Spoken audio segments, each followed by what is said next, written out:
August 17, 1923. Northern Cascades Survey Team. Breathing Inside Ice. Recorded. The first time modern archivists played the cylinder, the sound stunned them into silence. A wet, rhythmic exhalation, deep, cavernous, alive, as if something vast and unseen drew breath beneath a sheet of ancient blue ice. And so begins our descent into one of the most unsettling mountain mysteries ever documented. The year is 1923, a summer of heavy snowfall followed by violent melt-offs across Washington state's high peaks. Glaciers shifted unpredictably. Icefalls collapsed without warning. The Northern Cascades, already one of America's most treacherous wilderness regions, became a landscape of unstable beauty.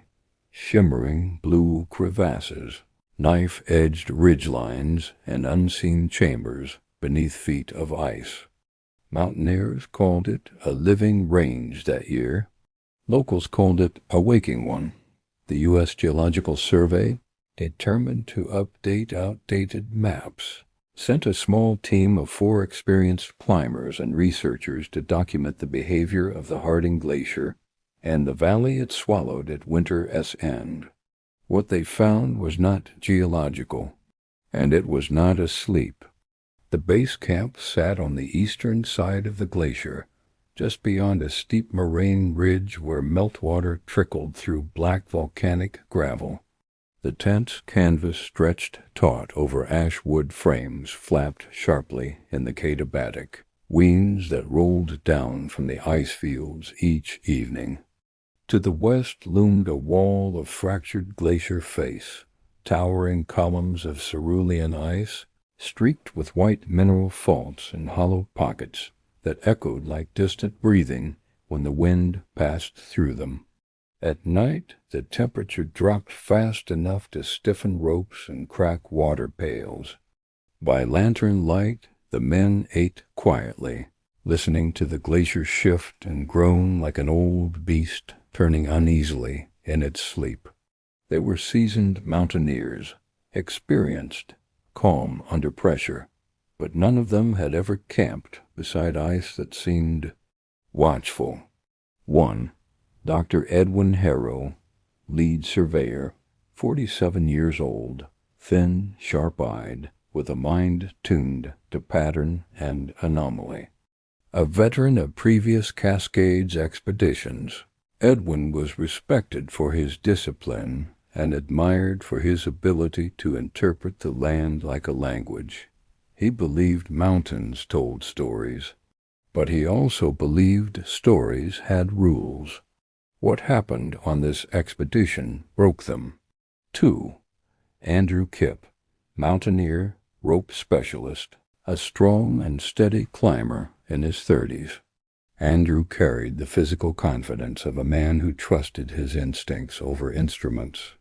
But beneath that confidence lay a quiet fear few knew. He hated enclosed spaces. Ice caves, crevasses, tunnels.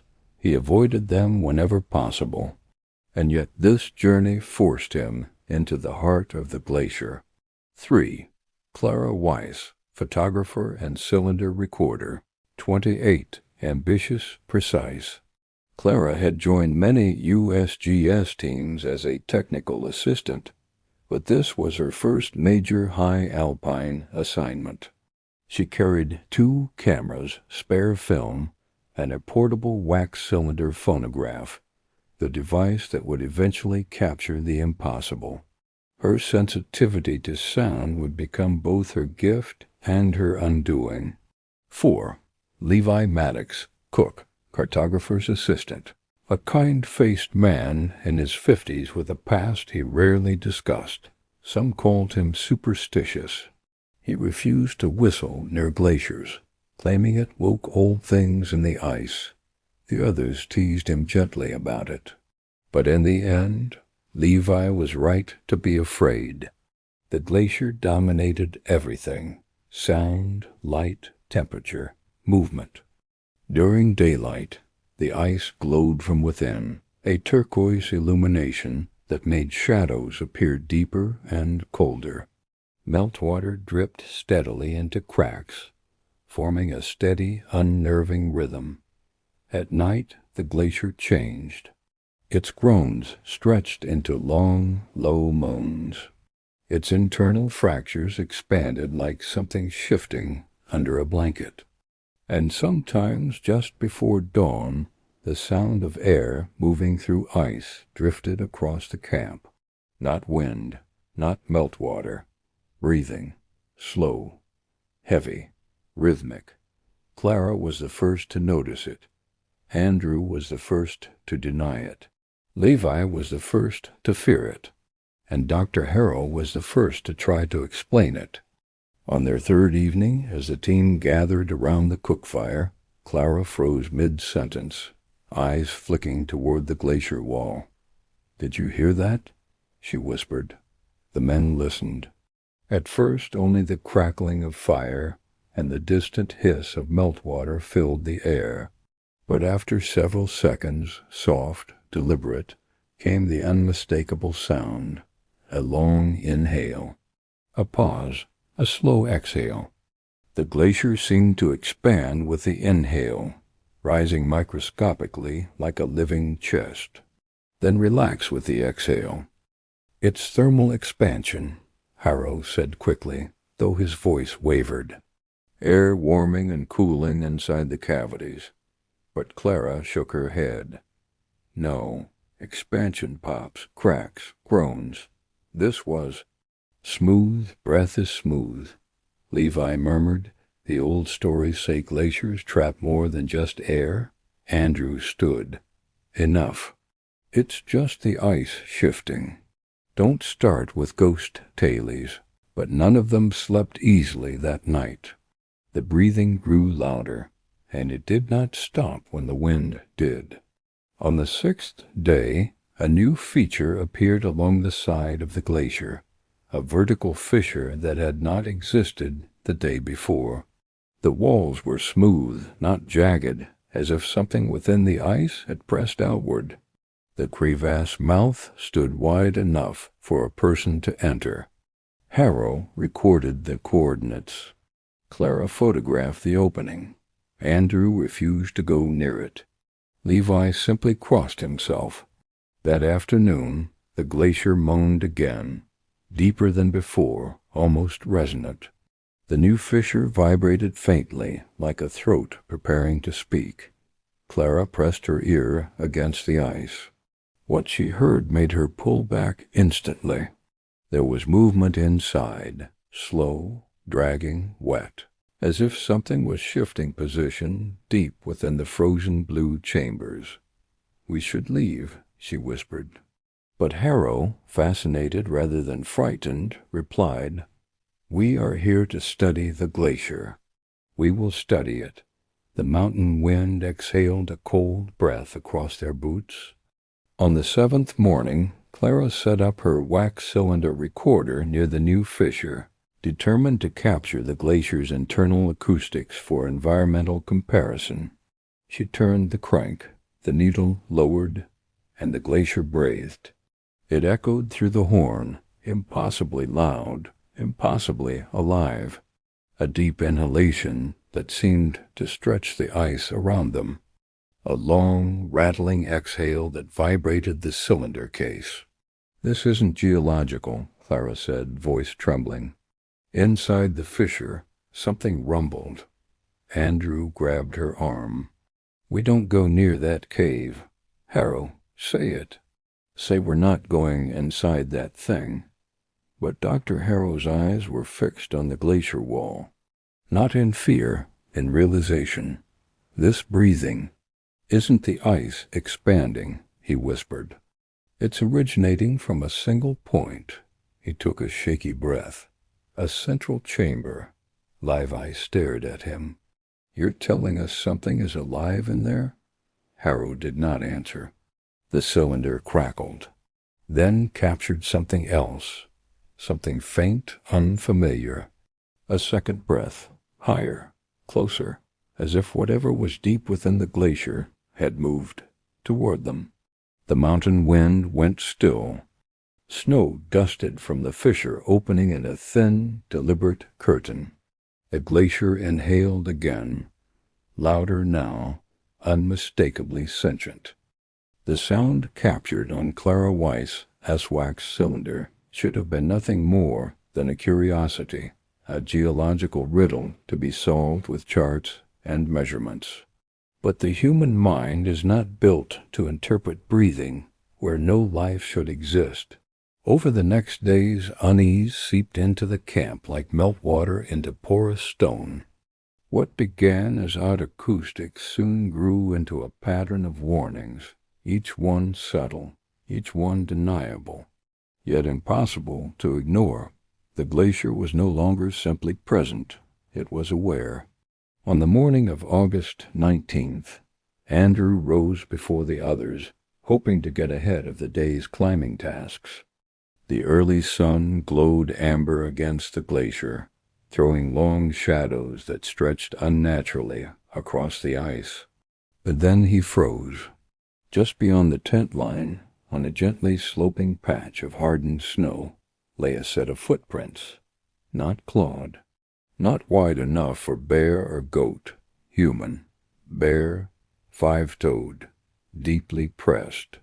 But that wasn't the part that sent cold through Andrew's ribs. The prints traveled toward camp, and then stopped cleanly. No return prints.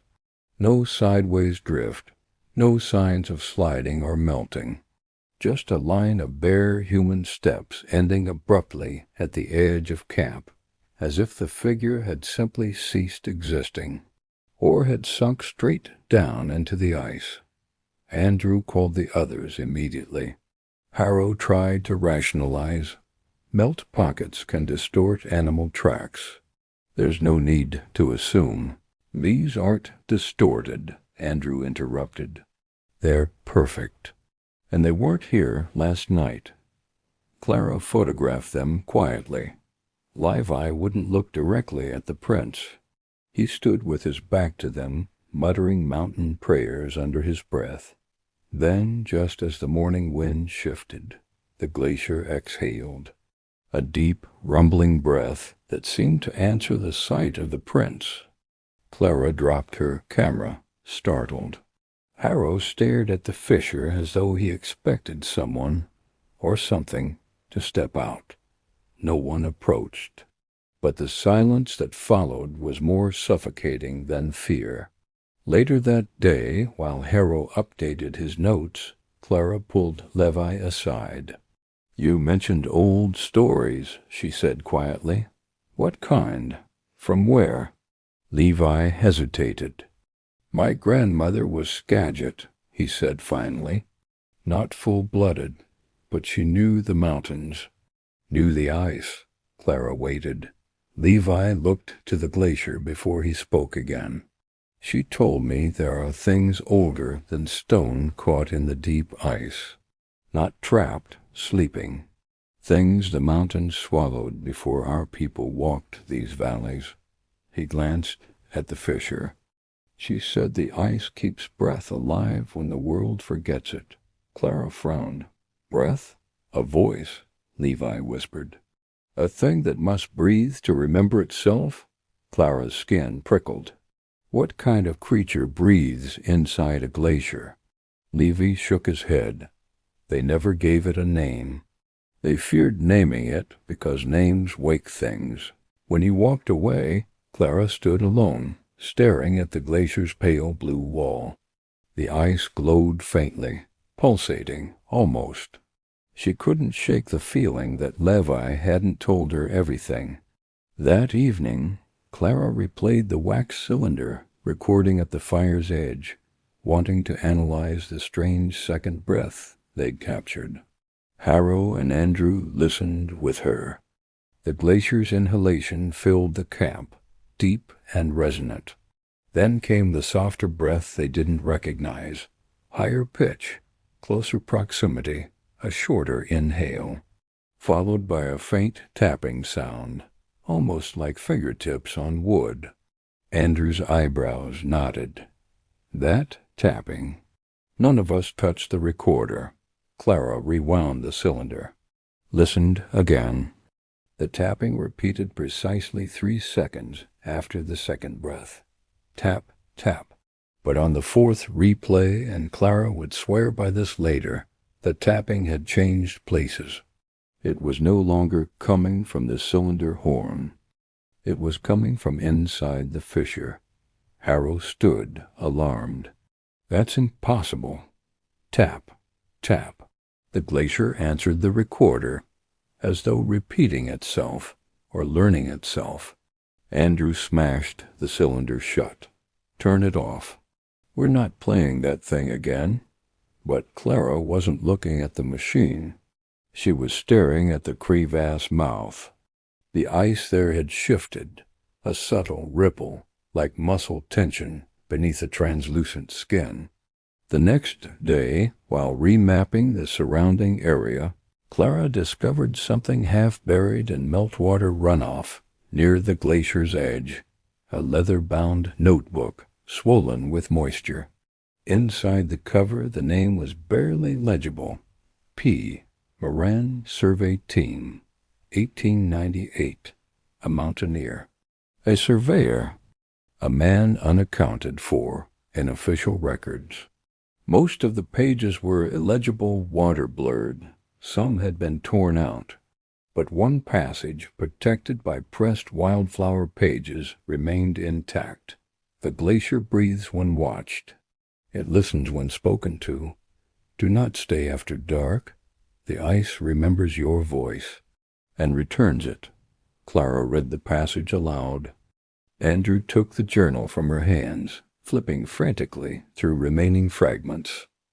Figures in the ice. Breath warms inside the walls. 3 of us gone. The mountain keeps us. Harrow set a hand on his shoulder. That notebook could be a forgery, a story meant to frighten.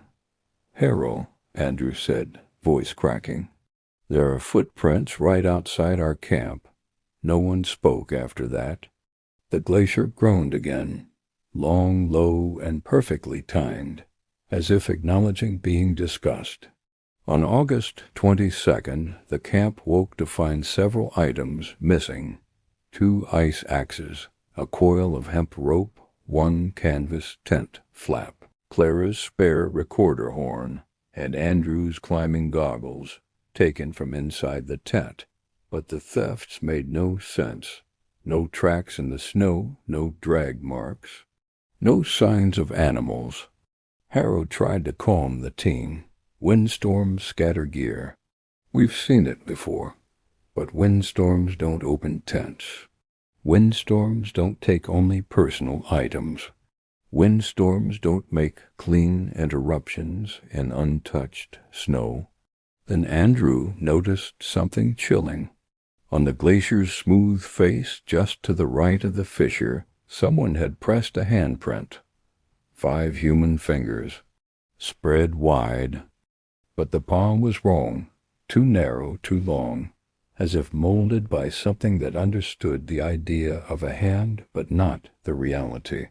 Levi whispered, "It's trying to make itself known." Clara whispered, "Or it's trying to make itself like us." At sunset, the sky bled gold across the glacier, igniting the ice tunnels in shades of amber and rose.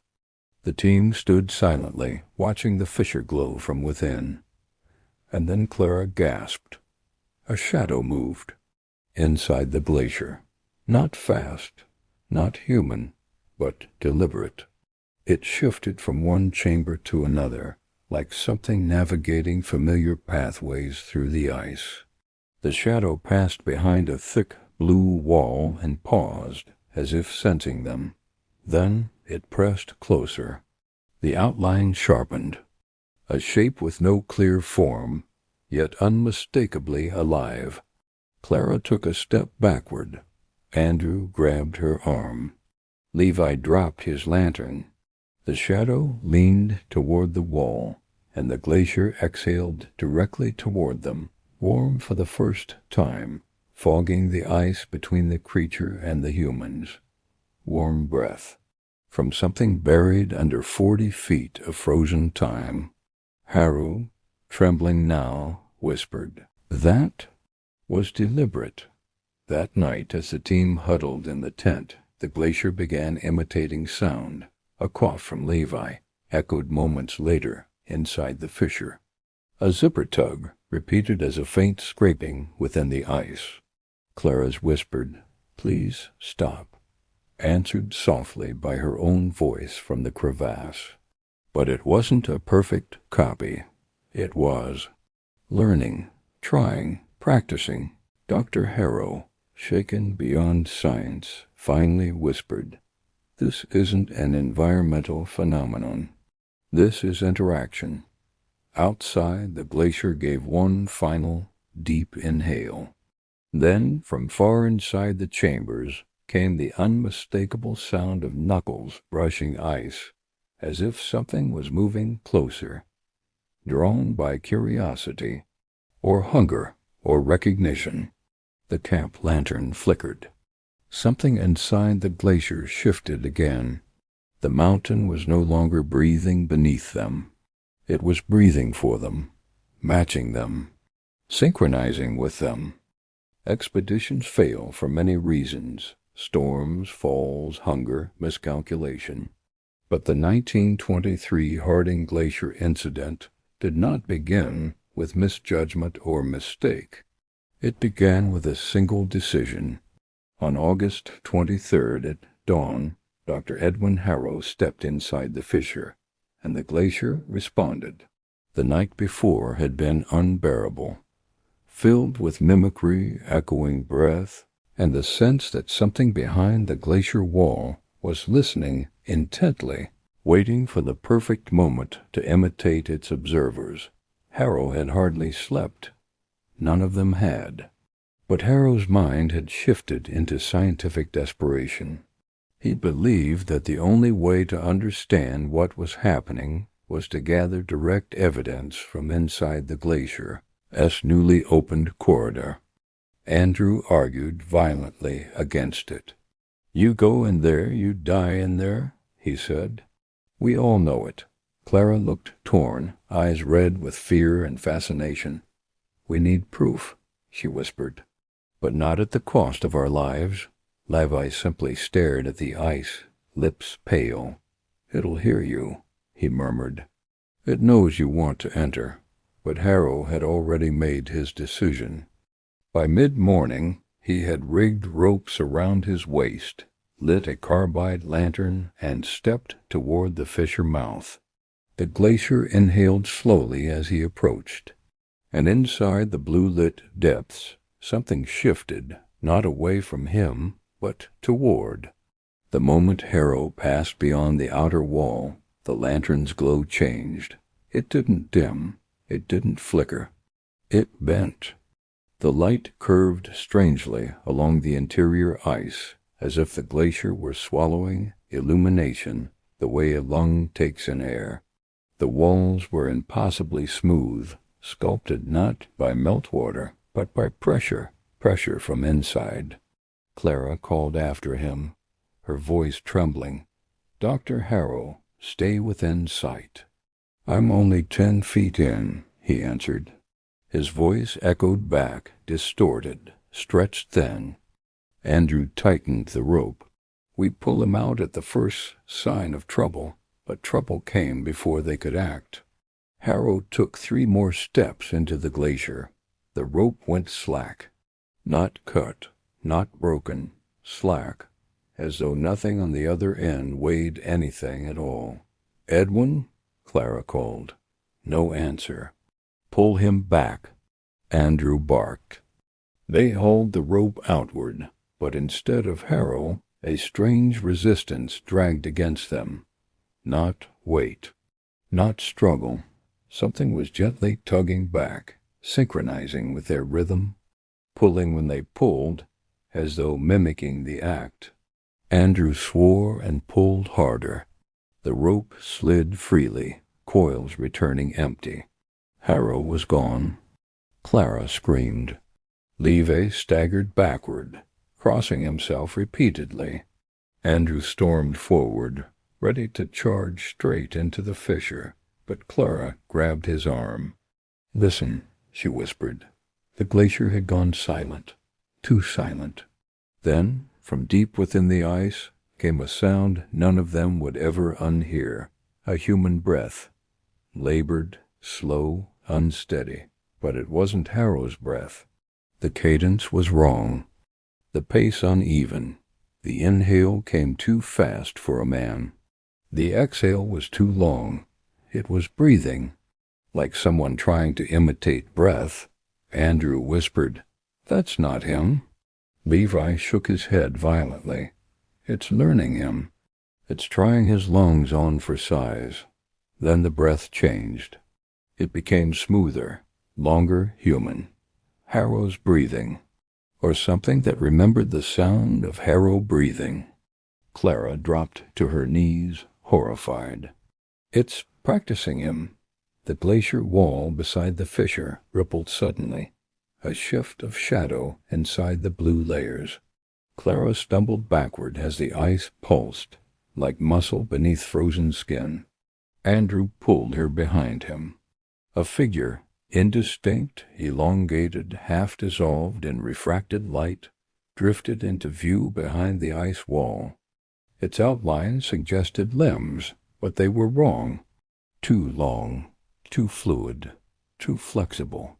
The head was tilted, just like Harrow tilted his head when examining a map. Clara screamed his name. The figure tilted further, as if testing range of motion. Then it took a step, a perfect imitation of Harrow's careful, deliberate gait. "Dear God," Andrew whispered. It watched him. It learned his walk. The figure took another step, closer to the thin ice barrier, and a single hand or something shaped like one pressed against the ice. 5 spread digits, angles too smooth, almost sculpted, not carved by human evolution. The handprint fogged the ice with warmth. Clara crumpled in terror. Levi pulled her back. "Don't let it see your face," he whispered. "It'll try to make one." Then the glacier exhaled again, but this time it spoke, not in words, but in an echo. "Harrow," a mumbled imitation of the doctor's last shout before entering the fissure. Clara sobbed. Andrew dropped to his knees. Levi backed away, whispering prayers. Then the sound repeated. Ha-row. Slow, testing, practicing. A voice assembled from breath inside ice. A voice that didn't belong to anything that should have breath at all. The rope that had gone slack moments before suddenly twitched.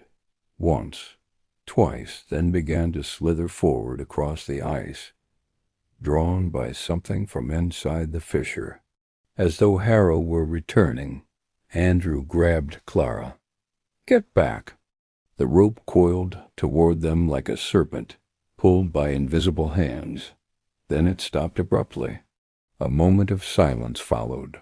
Then the rope lifted off the ground, pulled upward, not backward, pulled by something tall, something standing. And though the fissure opening was too narrow to reveal its shape, they saw a single silhouette move inside the darkness, elongated, uncertain, trying to stabilize itself the way a newborn animal tests its legs. Andrew whispered, "It's standing like him. It's standing like Harrow." What happened next was so disturbing that later testimonies wavered between disbelief and trauma. Clara claimed the glacier wall cleared slightly. Andrew insisted the ice brightened from within. Levi said a patch of ice simply thinned into transparency. But all three reported seeing the same thing at the same moment. Harrow's face, pressed inside the ice. Not alive, not fully dead. Something between. His mouth moved, forming shapes it could not voice. His eyes open, but not with recognition, with imitation. as if something inside was learning to move the eyelids. Andrew nearly fainted. Clara screamed and stumbled backward. Levi covered his eyes and begged the glacier to release him. The face vanished as the shadow moved back, swallowed by blue ice. The rope dropped limp, and the glacier inhaled sharply, a long, wet, dragging breath that pulled warm air inward, as if Harrow himself had exhaled, and something else had inhaled in his place. Moments later, cracks formed across the fissure's inner wall, thin at first, then widening. Not from collapse, from pressure pushing outward. Something inside the glacier was moving toward them. Slow, deliberate, practicing motion. The shadow took shape again, closer this time, closer than should be possible. Andrew raised his ice axe. Clara crawled backward in terror. Levi whispered, "Don't let it copy your fear. Don't let it taste it. Too late." The creature leaned forward, and a single elongated limb, not quite arm, not quite claw, slid through the fissure's shadow, pressing against the rock floor with curious delicacy, testing pressure, testing balance, testing the world beyond its chamber. Andrew whispered the only words any of them could still speak: "Run." But before they fled, the creature performed one final, chilling act. It raised its head, the rough outline of a skull's shape forming beneath layers of shifting ice. And in Harrow's voice, broken, unfinished, almost newborn, it whispered, "Breathe. With me."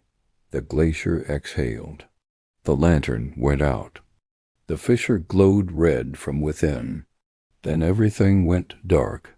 The first true encounter, the creature taking a human form, a human breath, a human voice. When you want the escalation, say, the glacier no longer needed to hide its intentions. After the encounter in the fissure, after Harrow, S' face appeared in the ice, and something within whispered with his unmade voice. The mountain team understood a truth older than language. Whatever lived inside the Harding Glacier was not simply awake. It was learning, and learning fast. Andrew dragged Clara back to camp, half carrying her, half stumbling himself. Levi followed, wild-eyed, repeating prayers in Skagit, English, and half-remembered phrases the mountains had taught him in childhood. Once inside the tent, they barred the flap and sat in stunned silence. No one spoke Harrow's name. No one dared. Andrew finally broke the quiet. "We're leaving tomorrow. First light."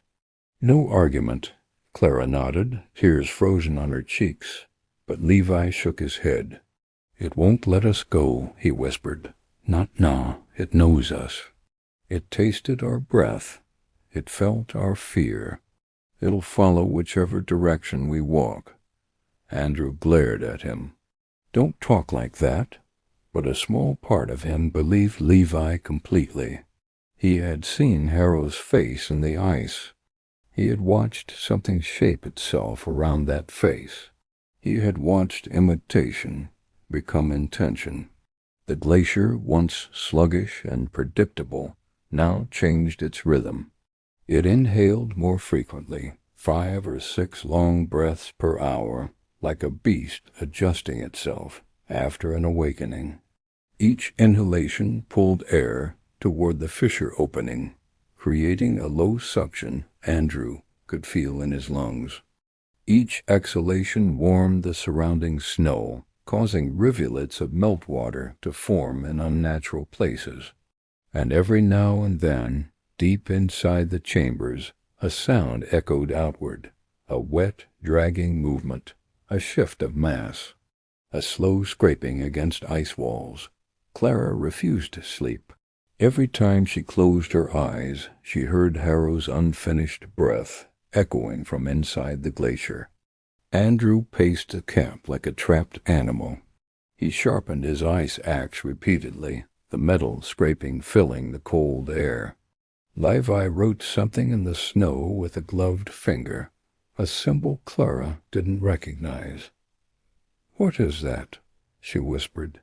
"A boundary," Levi murmured, "old as the mountain. It warns what listens that we belong to the world of breath, not theirs." He wiped the symbol away immediately. "Don't want it copying this too." Despite Andrew's orders to leave at first light, the team woke to find the trail back down the mountain. Changed, not blocked, not buried, changed, as though the glacier had subtly shifted its runoff paths, diverting meltwater onto the descent trail and transforming it into a dangerous slope of ice. "That wasn't like this yesterday," Clara said, voice trembling. Andrew tested the path with his crampons. The ice was thin, glassy, and certain to collapse under weight. "It's not an accident," Levi whispered. "Mountain ice doesn't reshape itself overnight," Clara added quietly. "It does if something inside it moves." With their descent blocked, Andrew made a decision he knew was reckless, but necessary. We find the central chamber. We find Harrow. We end this. Clara stared at him in disbelief. Andrew, no. It wants us inside. That's how it got Harrow. Andrew's jaw tightened. Either we die on this mountain, or we understand what we're facing. Levi put a hand on his arm. You don't study a thing that's studying you. You don't chase what breathes from places that were never meant for lungs. But Andrew was already preparing gear. He didn't say what he feared most, that the creature now had Harrow's voice, and might soon have more. They approached the fissure cautiously, ropes and lanterns ready. The crevasse mouth was different now. It was wider, smoother, as if polished. From the inside, a pulse of warm air pushed outward, fogging the surrounding ice. Andrew exhaled sharply. "It's breathing faster." Clara held the recorder horn tightly. "I want proof," she whispered. "Proof, so no one buries this story." Levi grabbed her wrist. "No more recordings." The last one taught it too much. But it was too late. The glacier inhaled sharply, as though drawn to the device. Andrew entered first. This time the interior glowed a faint reddish hue, not natural refracted light. Something deeper, angrier, older.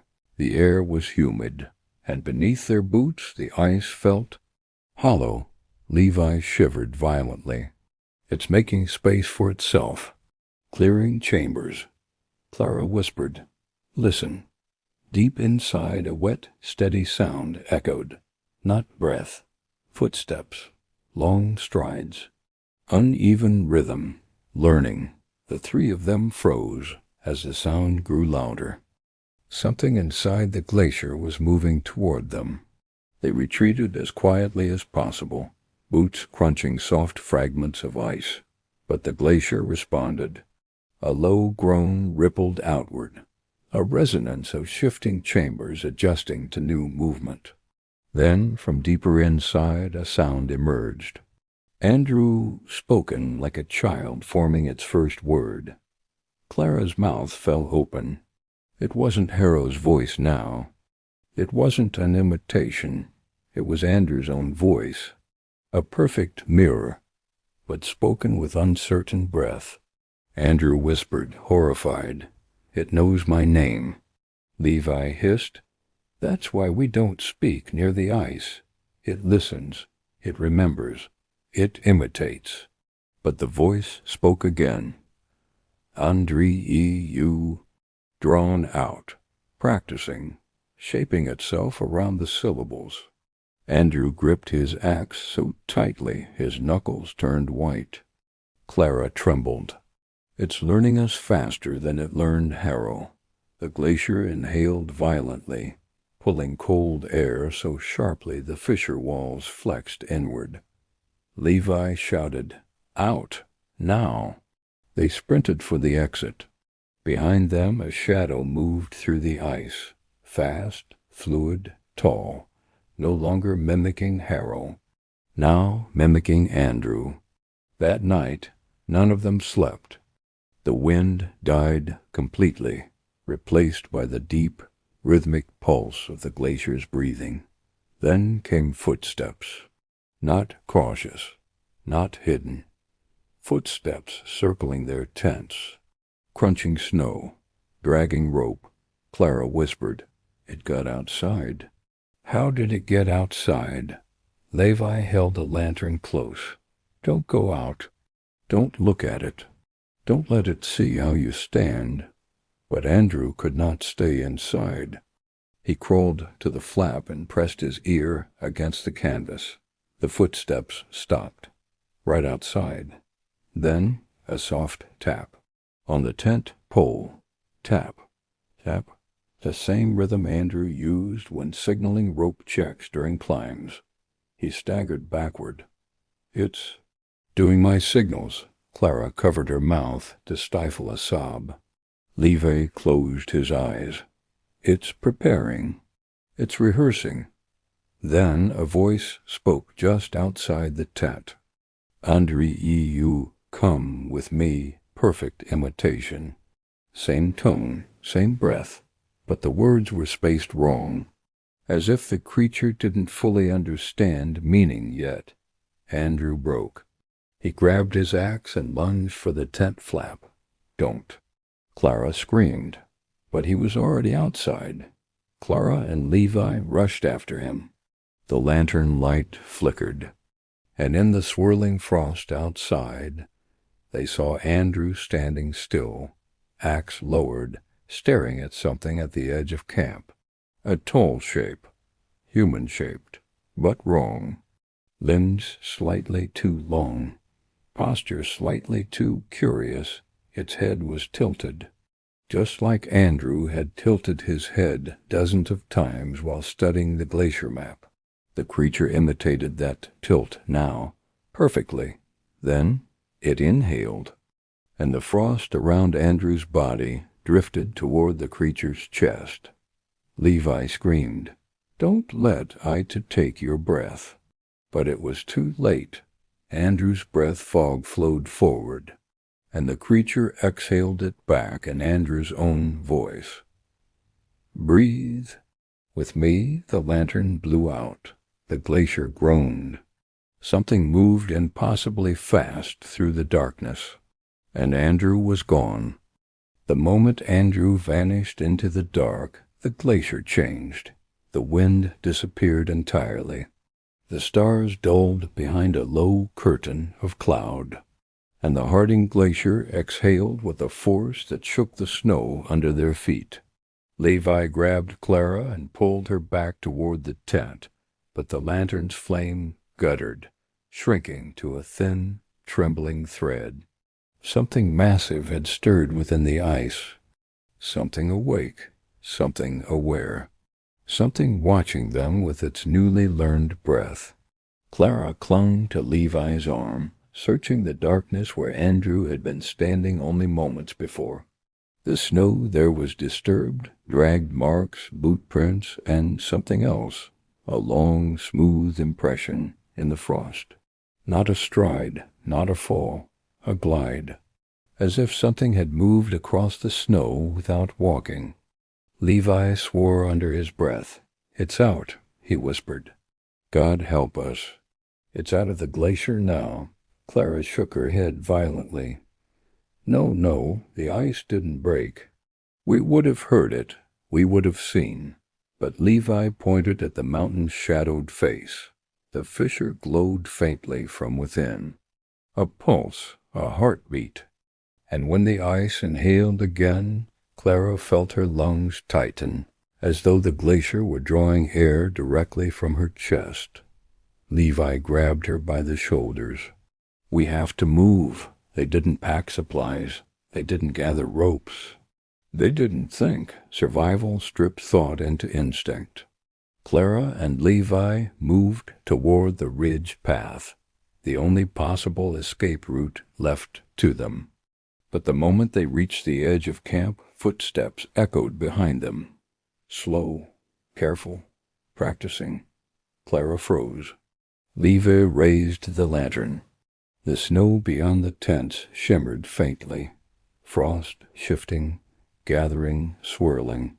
Then a figure stepped into the lantern's light, tall, thin, hunched, arms just a little too long, neck angled too sharply to be human. The creature's silhouette swayed gently, as if uncertain how to hold itself upright, its head tilted.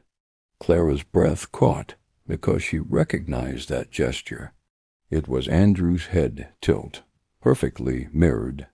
The creature inhaled slowly, a deep, rattling breath drawn through a throat not meant for air, and when it exhaled, fog billowed from its mouth, drifting toward Clara and Levi with unnatural weight. Then Andrew's voice came from it. Clara. Not spoken, not cried, practiced. Clara's knees nearly gave out. Levi pulled her behind him, shouting, "Don't listen to IT." But the creature took another step. This time it almost looked human. Almost. The creature raised its arm. Its limb shook, not from weakness, but uncertainty, as if it were testing how a human arm should move. Then the limb extended toward them. Clara and Levi backed away, but the creature matched their pace perfectly, copying their movement with eerie synchronization. Left step, right step, lean, tilt. It learned them in real time.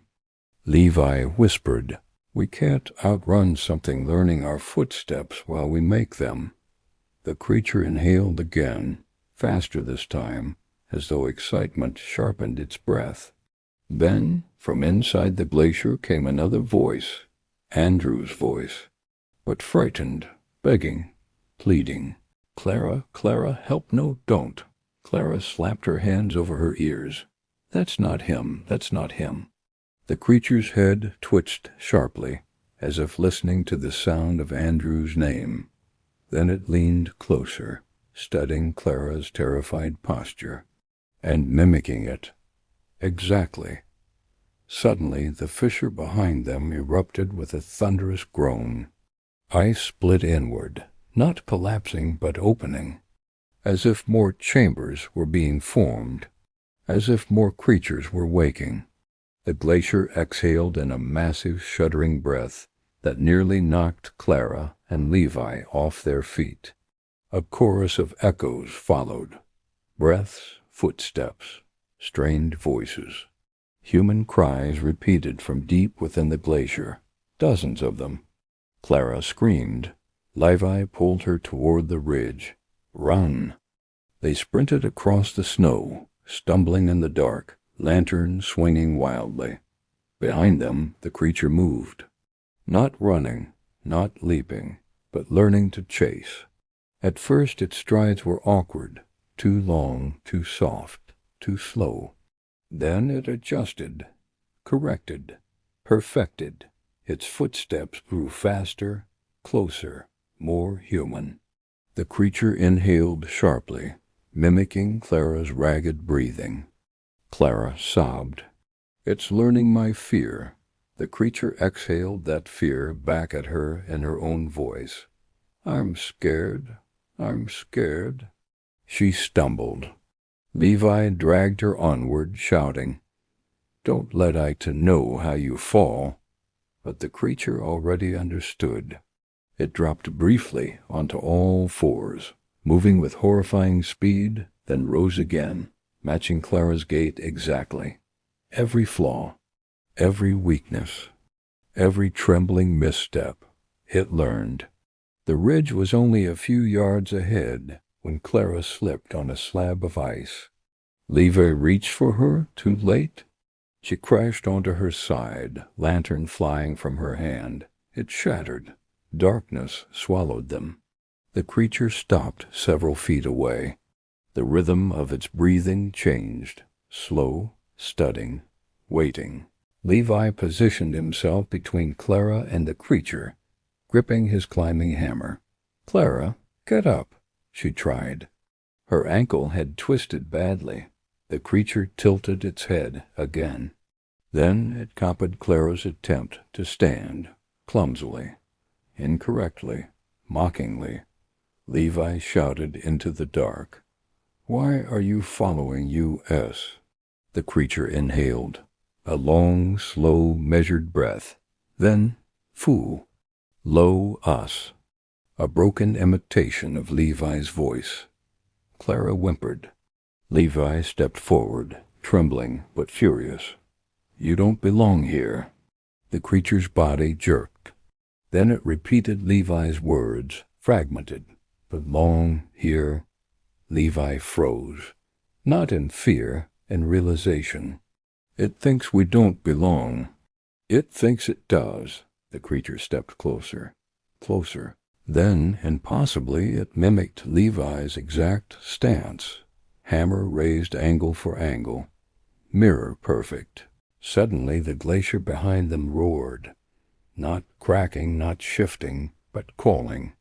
A thunderous exhalation shot across the valley, vibrating the air like the bellow of some ancient buried titan. From deep inside the fissure, multiple voices responded, human voices, layers of imitation, dozens of half-formed cries, some childish, some elderly, all wrong, all incomplete, all learning. Clara screamed into her hands. Levi grabbed her arm. "We're not dying on this mountain." They turned again for the ridge, but Clara froze, because something else was emerging from the fissure. A second silhouette, taller, straighter, more human. This one walked perfectly. Levi felt his heart seize. Oh God, that one learned already. The first creature hissed, a fractured sound that rose and fell like a broken accordion of breath. The second creature stepped into the moonlight, and both leaned their heads toward Clara, as if choosing. Levi shoved Clara with all his strength. "Run." She tried. Her ankle collapsed beneath her again. Levi turned, hammer raised. The first creature lunged. Not at Clara, at Levi. It moved with a speed no human could match, a fluid, silent glide across the snow. Levi swung his hammer. The creature imitated the motion perfectly. Its strike collided with Levi's and shattered his arm. He screamed. The sound echoed across the valley. The glacier repeated it, distorted it, exaggerated it. Levi fell backward, writhing in pain. Clara crawled toward him, sobbing. The creature stood over Levi, tilting its head, studying his agony. Then it inhaled deeply, tasting his breath, tasting his fear, and exhaled his pain back at him in his own voice.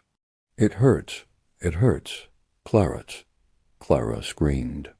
Levi looked at her one last time. "Run." The creature dragged him toward the glacier, not violently, almost gently, like a child taking a doll back to its cradle. The second creature watched Clara, then took a step forward. Clara staggered upright, tears freezing to her cheeks.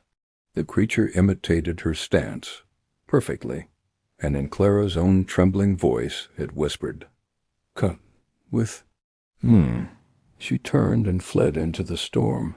Behind her, the glacier breathed. This time it sounded like two sets of lungs.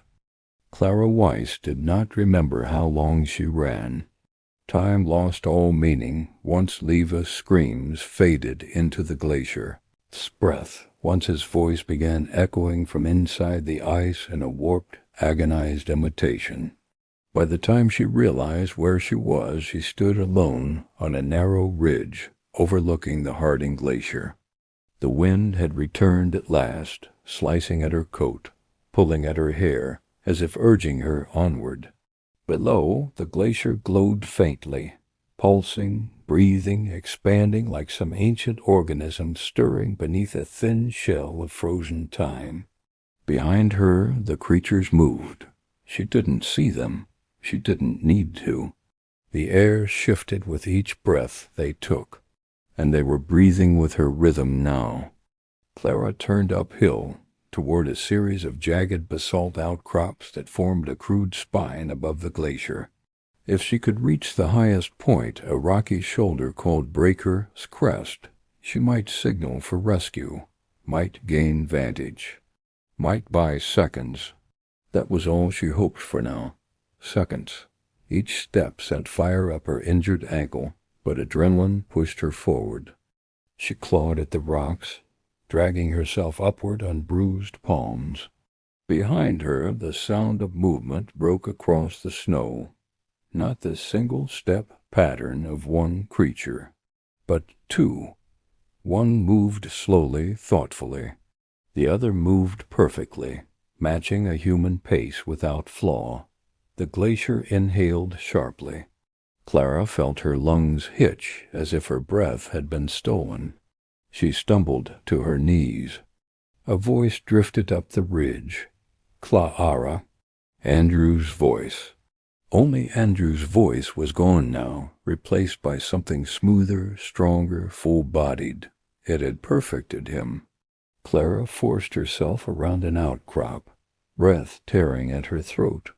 The wind howled suddenly, a violent downdraft rising from the glacier as if the mountain itself was exhaling. In that moment, a realization struck her with horrifying clarity. The glacier's breathing wasn't a side effect. It wasn't thermal expansion. It wasn't geological. It was the creatures. All of them, breathing in unison, breathing through the ice, breathing through every fractured vein of the glacier. The sound she had recorded on the wax cylinder was not just one creature. It was the chorus of the glacier's interior life, a network of chambers, a network of lungs. The Harding Glacier wasn't housing a creature. The glacier was the creature, and its imitation, its mimicry, was not an isolated behavior. It was a survival strategy, a method of learning, a method of evolving, a method of becoming something closer to them. Clara froze, nauseated by the thought. Behind her, the voices came again, this time intertwined. Clara, Clara, help me. It hurts. Come with me. Her own voice, Levi's voice, Andrew's voice, layered together in an impossible harmony, calling her back to the glacier. Clara reached the final ledge, dragging herself up the ridge in a desperate scramble. Breaker's Crest loomed above, a narrow platform of rock, overlooking thousands of feet of white emptiness. The wind roared. Her body shook. Her breath came in ragged gasps. She forced herself upright. For the first time since the nightmare began, she could see the entire glacier spread out like a vast, living organ. Fissures pulsed faintly. Chasms opened and closed with internal breathing. The ice rose and fell in slow waves. Then a new sound, a sharp crack behind her. Clara whirled. The first creature had arrived at the ridge, the one that still moved imperfectly, mimicking Andrew's tilt, but not his stability. Snow dust swirled around its elongated limbs as it approached, head gently angled, body trembling with anticipation. Its movements were hesitant, like a child learning to walk. The second creature emerged moments later. This one did not hesitate. Its posture was flawless, its gait smooth, its balance perfect. It had mastered Andrew, mastered breath, mastered voice. It stepped forward and spoke. Clara, you don't have to run. Her heart nearly stopped. The tone was soft, comforting, almost human, a perfect imitation. Tears streamed down her face. "No," she whispered. "You're not him." The creature took another step. Its chest expanded, no longer the ragged inhale of crude mimicry, but a controlled, measured breath, human breath. Clara staggered backward until her heels hit the very edge of the precipice. Far below, the glacier pulsed, calling her name through 100 reflective voices. The creature lifted its arm, slow, reaching, gentle, as if inviting her home. "Clara, cold down there, but warm with us." She shook her head violently. "You killed them. You stole their breath. We learned them," the creature whispered. "We learned you." Clara's body shook as her terror peaked. The first creature stepped beside the second, raising its head to match the posture it observed. Their breaths synchronized. The glacier below inhaled. Clara felt the pull in her ribs. She felt her breath being taken, and she made her decision. Clara turned and ran, not downward, but upward, toward the narrow pillar of rock at Breaker's Crest. The creatures lunged. Their movement was smooth, impossibly coordinated. Clara scrambled onto the final rock column, only a few feet wide, her body shaking violently as she steadied herself against the roaring wind. Below her, the creatures studied her stance. Then they imitated it. They climbed after her, one fluid, one uncertain. Clara screamed as the taller creature reached out, mirroring her movement with chilling precision. "Clara, don't fall." The moment the creature touched the rock, a violent gust of wind hit the ridge, a sudden, savage blast rolling off the glacier's expanding breath. Clara lost her footing. So did the creatures. For a suspended heartbeat, time froze. Clara staring into a face half-shaped from memories and mimicry, eyes reflecting her own terror, mouth forming her name. Then the rock gave way. The ridge shattered under the force of the wind and weight. Clara fell. The larger creature reached for her, not with hostility, but with imitation. It mimicked the gesture she had made earlier when reaching for Andrew. It tried to save her, or tried to perform the act of saving, but it missed. She plummeted into the fog below. The creatures watched her fall. Neither moved to follow. Neither spoke. The glacier inhaled. Wind howled. And the last thing anyone ever heard from the ridge was Clara's own voice, echoing upward from the glacier's depths. "Help me. Help. Help." Growing weaker, fainter, folded into the chorus of voices inside the mountain. A new breath added to the glacier's lungs. A new voice added to its memory. A new imitation waiting to be perfected. Clara's fate is sealed in the glacier. The creatures learn her voice. The mountain keeps her. History rarely preserves the voices of small expeditions. But when the Harding Glacier team vanished in late August of 1923, the world was forced to listen, not to their testimony, but to the chilling silence they left behind. Yet silence is never empty, especially not in the mountains. Documents, newspaper archives, tribal recollections, and the sole surviving wax cylinder reveal something far stranger than a simple mountaineering disaster. They reveal patterns, warnings, and a mystery that refuses to settle. On September 2nd, 1923, a secondary USGS team arrived at the Harding Glacier, seeking Harrow's overdue survey notes. What they found was a deserted camp. Tents collapsed. Tools scattered, a shattered lantern, 3 sets of footprints leading toward Breaker's Crest. No footprints returning. The ascent ridge was unstable, as if recently disturbed by a slide. No bodies were recovered. The official USGS statement printed in several West Coast newspapers read, "The Harrow expedition met with severe environmental misfortune. Evidence suggests a ridge collapse or sudden icefall. The wilderness claimed all members, but one rescuer, speaking anonymously to a Seattle journalist, added a disturbing detail. There was a handprint on the glacier wall, human shape, but too long in the fingers. That line never made it into the printed article, but it lived on in the reporter's personal notebook. The only recovered artifact of the original team was Clara Weiss's wax recording cylinder, found lying half-buried near the collapsed tent line, undamaged by the fall. When archivists first played the recording, they expected wind noise, geological echo, perhaps a muffled human voice. Instead, they heard breathing, a deep, cavernous inhale, a long, rattling exhale.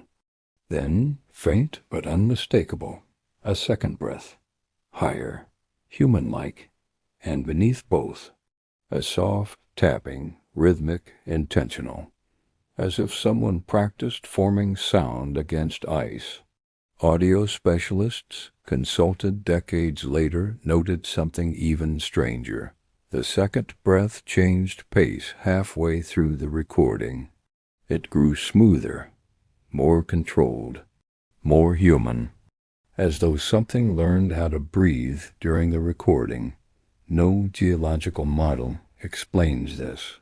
Among Skagit, Snoqualmie, and Nooksack tribal elders, the Harding Glacier has long held a quiet, unspoken place in oral tradition, not as a site of worship, but avoidance. In one preserved account, an elder recalled, "My grandmother said the mountain keeps breath alive inside its belly. Things colder than death live there. They wake when they hear their name." Another testimony, collected in 1907, 16 years before the Harrow expedition, speaks of a voice from the ice copying children's cries. Hunters would not walk near the glacier. None of these records were known to Harrow's team, yet their descriptions mirror the exact phenomena Clara, Andrew, and Levi witnessed. After the incident, internal USGS memos reveal conflicting accounts. One rescuer reported hearing a voice while surveying a crevasse. A woman crying for help. Could not locate source. Sound seemed to come from inside the ice itself. Another claimed the glacier breathed warm fog across the ridge. A third noted that one section of the ice wall felt hollow, as if a cavity lay behind it. All such notes were later redacted. Publicly, the expedition remained a tragic accident. Privately, members refused to return to Harding Glacier. Stories began spreading among mountaineers by winter of that same year. Climbers spoke of voices echoing inside crevasses, footsteps that matched their own, breath patterns shifting with the glacier. Shadows inside blue ice that resembled human silhouettes. One climber in 1927 reported hearing someone call his name while crossing the southern ice field. When he turned, there was no one behind him, only a fogging imprint of a human hand on a nearby ice wall. Another, in 1931, described a long, slow exhale coming from beneath my boots. The ice sank slightly like something inside had moved. By the 1940s, the Harding Glacier was quietly avoided by local guides.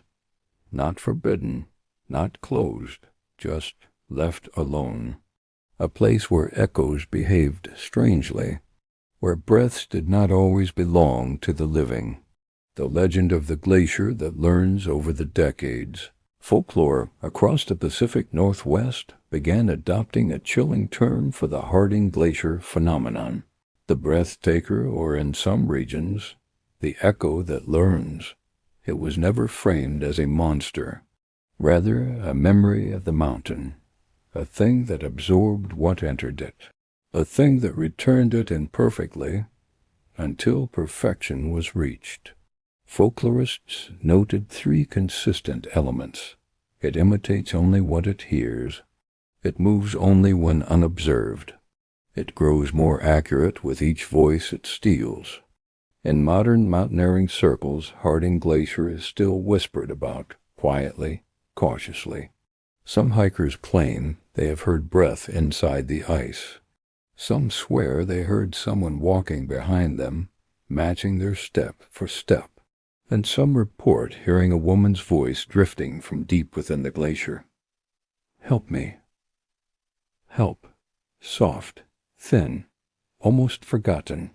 The last voice Clara Weiss ever spoke, or the first voice the glacier ever mastered. Over the years, several rangers have logged unusual activity near Harding, 1962. A ranger reported footprints leading toward the glacier, barefoot, ending abruptly at a vertical ice wall. 1979. Two climbers heard a third set of footsteps following them in perfect synchrony. They turned several times. Nothing was there. 1994. A research student working near the glacier recorded a deep exhale that fogged her microphone. No wind was present. The temperature increased briefly by 3 degrees. 2018.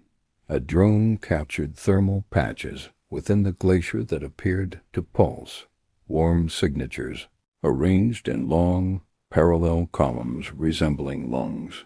None of these events reached mainstream reporting, perhaps intentionally. Every expert who has analyzed Clara's recording agrees on one detail. The secondary breath, the human-like breath, was not originally human. It became human. It changed during the 2-minute recording, as if learning in real time, as if adapting, as if preparing. One glaciologist, reviewing the case in 1984, wrote privately, "If the glacier breathes, then its interior is not static. Perhaps it metabolizes memory. Perhaps it metabolizes us." And another, upon studying fissure formations from the 1920s to the 2020s, concluded, "There are more chambers now. Something inside has grown." Whatever breathed within the glacier in 1923 may not have remained confined to a single chamber, or a single voice, or a single form. The mountain keeps its secrets, but it does not keep them quietly. Some say the Harding Glacier is silent now. Others say if you stand close enough, you'll hear breathing behind the ice. And if the mountain listens long enough, it might begin breathing with you. If you enjoyed this historical encounter, subscribe for more stories from the past, where forgotten trails, hidden archives, and ancient wildernesses still hide truth the world has tried to forget.